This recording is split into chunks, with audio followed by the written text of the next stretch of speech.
Welcome to week 2 of Fundamentals of Critical Reading. Today we're going to discuss pre-reading and chapter 1. So for your pre-reading, you were supposed to read front cover, back cover, anything before chapter 1. So that would have included all of these little comments here, your title page, if I can get it to show you, your title page, also your dedication page, and your contents page, all the titles of these different chapters, and your introduction, if I can get to that one.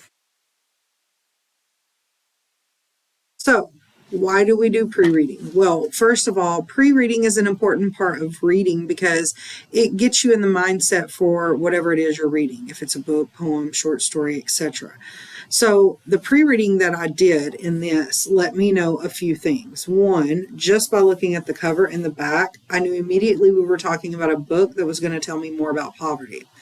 But if I kept reading and I looked over here on the content page, as I was reading each chapter, it kind of gave me an insight as to what each chapter is going to be about and also what the whole book's about.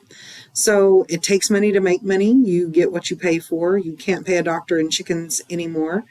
I'm not angry so much as I'm really tired. I've got way bigger problems than the spinach salad can solve. This part is about sex. We do not have babies for welfare money. Poverty is fucking expensive. Being poor isn't a crime. It just feels like it. And an open letter to rich people. So right out the gate, I knew this was my kind of book. Once I read that, I looked at the foreword. The foreword was written by this fellow author who also wrote a book about trying to live below what we would consider middle class American income. And she goes on and on about how good this book is in terms of being accurate and speaking for the people. Then I went to my introduction.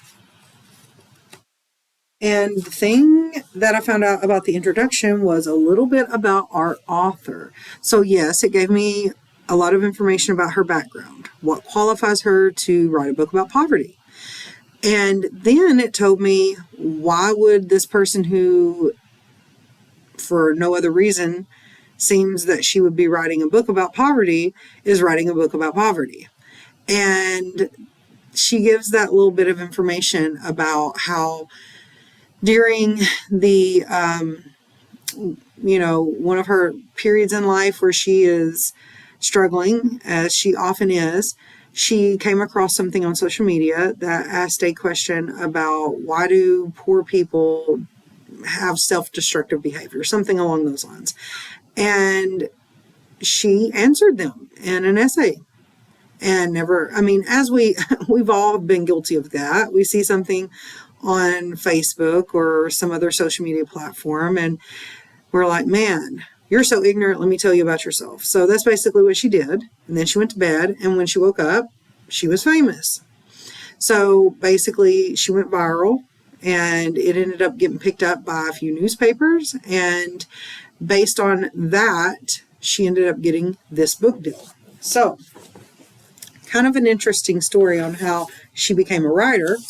Nonetheless, I'm still interested in wanting to read it.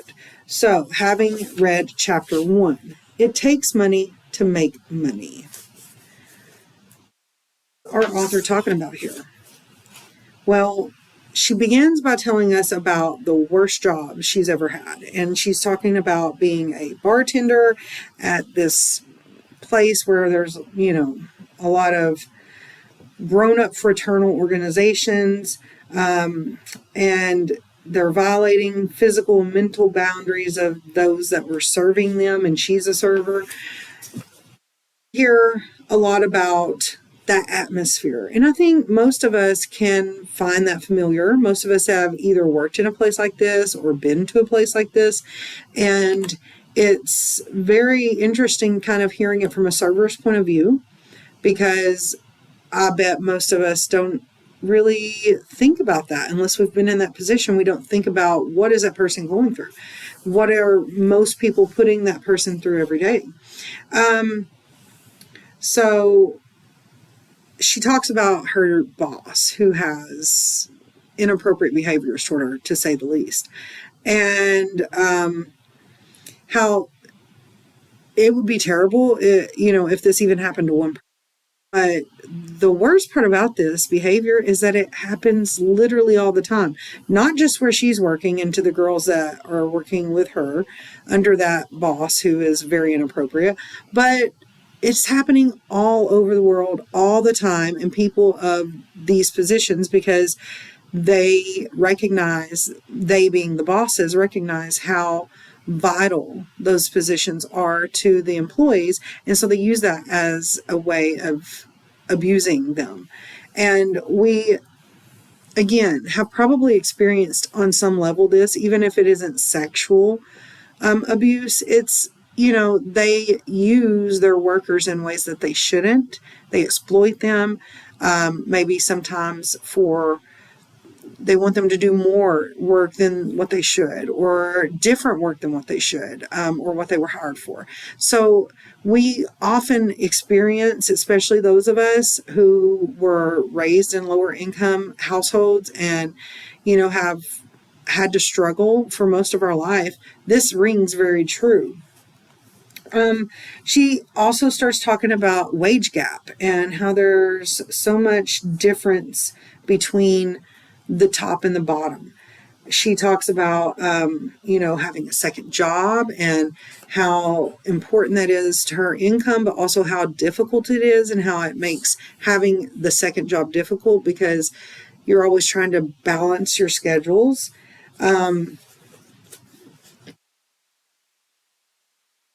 So we also hear her talking about,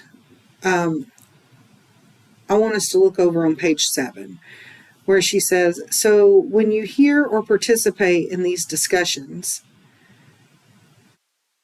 about minimum wage statistics, assume that the vast majority of service workers are making within a stone's throw of minimum wage.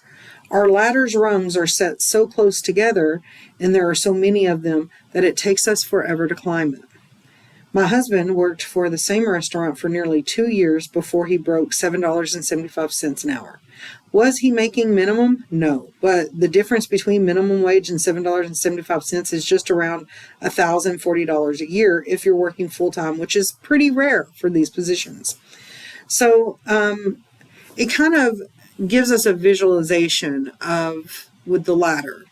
And I want to stop and insert a word here. It's a symbol. This ladder is a symbol for the income in America. And so she says down here at the bottom, close to the minimum wage mark, when people are making that little money, those ladder rungs are so close together that it takes forever to go through all those steps to get a significant raise or see a significant increase in their yearly income.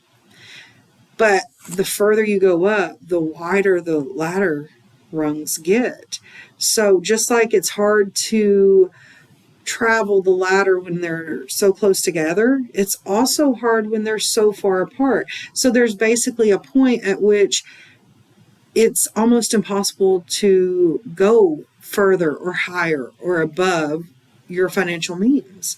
And she is not really criticizing as much as she's pointing it out. And yes, it is being critical, but it's hard not to talk about this kind of stuff without being critical, because most of us have had to live down there on the bottom rungs. Even if we're not there now, most of us start there. We all start our careers as employees in general on the bottom, near the bottom. Most of us were not raised, with a silver spoon in our mouth, and growing up with everything handed to us and internships given to us with important friends of our parents. Most of us had to work our way up, and to do that, you have to start at the bottom. And it's true what she says. Is there a huge difference between the pay of these jobs that are all close to a minimum wage? There really isn't a huge difference. A lot of times, what we're working for when we're trying to get that promotion to a different level is the change in the job and the amount of work that we have to do physically. So, she also goes on to talk about how demoralizing it is to work and be poor than it is to be unemployed and poor. Because if you're unemployed, you expect to be poor, right? But when you are working and poor, it's demoralizing because you feel like you're giving up so much for so little. And it really is true. There is a term that we use often in the media that's called the working poor. And when most people talk about those that are living in poverty, they don't want to talk about the working poor. They want to talk about, oh, those people should go get jobs. Well, most people living in poverty have jobs. They just don't have jobs that pay very well. I also think it's important to talk about how she mentions that there are basically a third of Americans living in poverty at all time, which when you think of that fact alone, it's atrocious. But when you think of the fact that she says, but half of Americans are constantly in this revolving door of poverty, meaning you may be living in poverty today, but then let's say you get a promotion, so you're in a new tax bracket, right? Well, you're still in the lower middle class. And in the lower middle class, when you haven't had time to build up a huge amount of money in savings so that if something happens, you have that to fall back on, just the slightest thing can cause everything to be in an upheaval. For instance, you could wreck your car, like she's going to tell us later in the book that she does. And when you wreck your car, then you got to replace it. So any money you've saved now goes towards that. And let's say you don't have enough for that. Now you're in debt.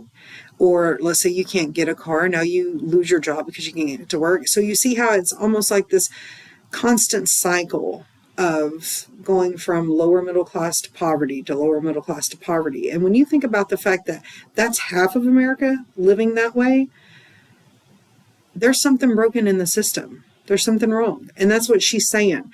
And that's a major theme. So a theme is anything that you think a message that the author is trying to get across to you, the main ideas. And one of the main ideas that she makes very clear in this first chapter is there's something wrong with the system. We want to judge people who are living in poverty without actually thinking about it from their perspective. And these people are usually hardworking people. These are the people doing the jobs that you don't want to do or you don't want to think about doing, and they are getting disrespected while doing those jobs. So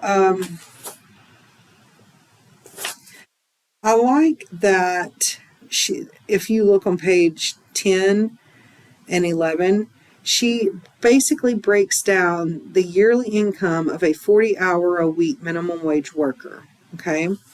So she says the yearly income of a 40-hour-a-week minimum wage worker is $15,080. So if you're paying half of that for housing, you're left with $7,540.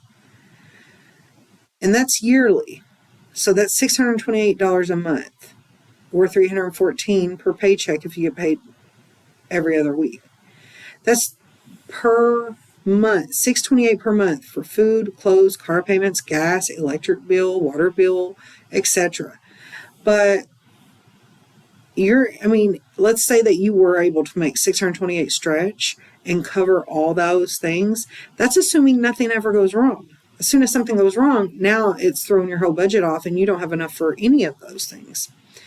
But then she says, let's increase the salary and let's be kind and bump it up to the above medium fast food workers pay, $10 an hour. And by the minimum wage, she's referring to the minimum wage for the federal minimum wage, which is $7.25. So she says, let's say you make $10 an hour. That's $20,800. Well, that leaves you $10,400 to live on annually, and then $867 monthly. And when you think about it, that extra $200 a month that you're making, that doesn't really go a long way. And you could be scrimping and saving and trying to do everything right, and you may still have an accident or get sick, or anything could happen, and then you don't have a way to pay for your necessities that month. So this criticism that we keep throwing out at our, living and dealing with poverty, it's really unfounded. And that criticism should be turned toward the people who are paying the people who are living in poverty, because they're clearly not paying them a living wage. The minimum wage, sure, but that's just a law. But don't you think someone who's working 40 hours a week deserves to live on that paycheck? A living wage, you can pay for all your stuff, and you don't have to rely on welfare. You don't have to rely on handouts. You don't have to struggle or suffer.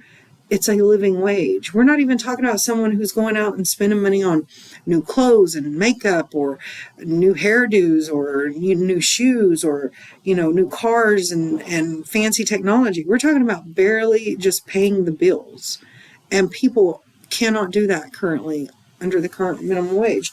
And I like that how she sums that up on page 12 is, she says, I'm hoping that I'm not being too subtle here, because this is what it comes down to. The math doesn't fucking work. You can't thrive on this sort of money, period. You can survive, and that's it. And that's what it boils down to. In our country, we should want each other to thrive, because our entire country is going to do better when we thrive. But obviously it's a weighted scale already, right? Everything is weighted in favor of those that are at the top. And those that are at the bottom are all scrambling and just trying to survive. And then we end up having to move resources so that we can help those that are in most need. That's ridiculous. Like she's saying, it doesn't work. It just doesn't work. The system doesn't work. The math doesn't work.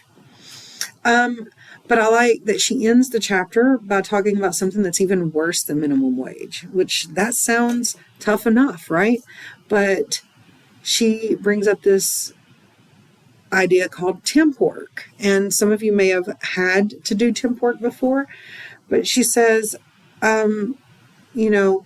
I bet that the majority of Americans, unless they've experienced it for themselves, would be shocked to find out that companies regularly hire temps to work full-time hours, but because they hire these workers through temporary work agencies, they have to pay no benefits and offer no job security. To save a buck, companies will regularly hire such workers for years. And they do it because it's cheaper than hiring labor directly, and they are legally entitled to do so. It says, so when financially comfortable people with health insurance and paid sick leave and all kinds of other benefits that pad their wallets and make their lives easier and healthier think that the poor are poor because somehow we lack the get up and go to change our circumstances, well, I'm not sure my reaction is printable. And I agree. It's kind of sad when you think about it that those who are comfortable tend to think those who are living in poverty, somehow it's their fault. That just lacks education, basically, or experience. So,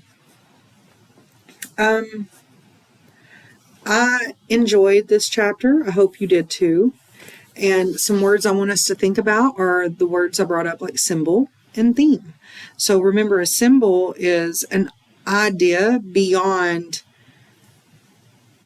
what's right in front of you. And in other words, a symbol, think of like a flag symbolizes a country, right? You see a flag, you automatically know that's the country's flag.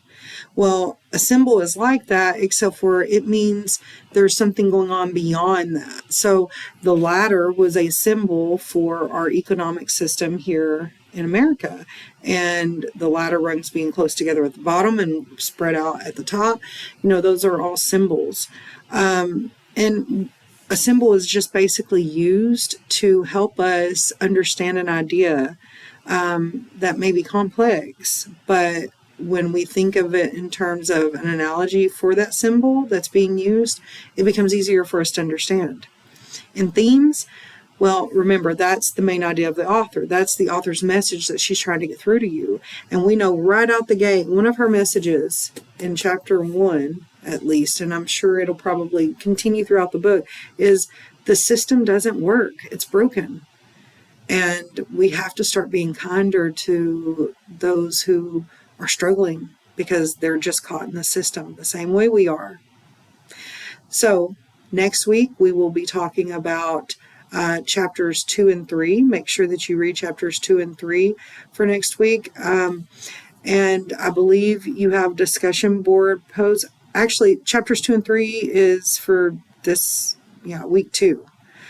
Pre-reading in chapter 1 was for week 1. Chapters 2 and 3 was for week 2. And chapter 4 is for next week, okay? So next week, we'll be talking about chapters 2 and 3. I will always post a video of my reaction to the book after you've already had a chance to do your discussion board post. All right, have a good day.